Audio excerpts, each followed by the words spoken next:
So finally आज है हमारे गोवा का लास्ट डे और हमको पता चला है कि गोवा में दारू एक्चुअली में बहुत सस्ती मिलती है। तो हमने डिसाइड किया कि शॉपिंग की जाएगी, वो भी भारी मात्रा में, क्योंकि हमको चाहिए प्रीमियम बॉटल जो हम फार्म हाउस पे सजा सके। इसलिए हमने डिसाइड किया कि यहाँ पे जितनी भी अच्छी दिखने वाली बॉटल्स होगी वो परचेस करेंगे।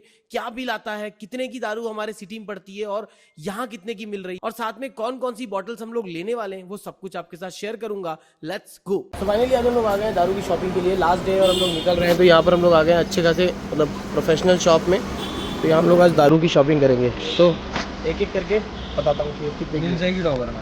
तो फाइनली हम लोग दुकान में तो आ गए थे और हम लोगों ने यहाँ पर भैया को क्लियर कर दिया था कि हमको चाहिए यहाँ पे एक्सोटिक बॉटल जो दिखने में काफी अच्छी लगे। तो भैया ने एक एक करके हमको सारी बॉटल दिखाना शुरू किया और हम लोग एक एक करके सीधा लेते चले गए। तो यहाँ सबसे पहले हमको दिखाई गई डॉबरमैन, जो की थी यहाँ पे सिर्फ 370 रुपीज की। अब आपके सिटी में कितनी है वो आप कैलकुलेट कर सकते हो। अब 370 में यहाँ पे हमको 750 ml मिल रही थी, जिसके साथ एक ग्लास भी फ्री था। उसके बाद आती है यहाँ बारी ब्लैक डॉग की, जो कि यहाँ हमको मिली 1400 रुपीज की, जो मेरे हिसाब से बहुत एक्सपेंसिव है हमारे सिटी में। उसके बाद आती है यहाँ पर बॉम्बे सफायर, जो शायद हमने डोप शॉप गाने में हनी सिंह के देखी है, जिसका प्राइस था 2600 रुपए, जो कि लिटरली 4000 के अप्रॉक्स हमारे सिटी में है। उसके बाद एक गोवा की एक एक्सोटिक बॉटल दिख रही है जो दिखने में काफी अच्छी थी, जिसका नाम कैबो था। ये व्हाइट रम थी जो कि 900 रुपीज की थी, तो बॉटल की वजह से इसको सिलेक्ट करना पड़ा। उसके बाद फाइनली आती है यहाँ पे रेड लेबल। अब इसका प्राइस हमको मिला 1850 रुपीज, जो कि ऑलमोस्ट 50% सस्ती थी। जिसके बाद ये बंदूक की गोली वाली एक बॉटल मिलती है जो कि तकरीबन 1250 रुपए की थी। इसको भी कलेक्शन में ऐड किया। उसके बाद ओल्ड मंक का कॉफी वर्जन लिया, जिसका प्राइस सिर्फ 715 रुपए था, जो कि एक्चुअली में हमारे सिटी से काफी सस्ती थी। इसके बाद हमने बैक बेंचर्स लिया, जिसका प्राइस 650 रुपीज था, और इसके साथ हमने एक लैब्राडोर ली जो कि ऑलमोस्ट 1500 रुपए के आसपास पड़ी। इसके बाद एक ओल्ड ओक करके बॉटल ली, जिसका प्राइस हमको 650 रुपीज भी पड़ा, लेकिन बॉटल काफी ज्यादा अच्छी लग रही थी। और ये बॉटल्स का कलेक्शन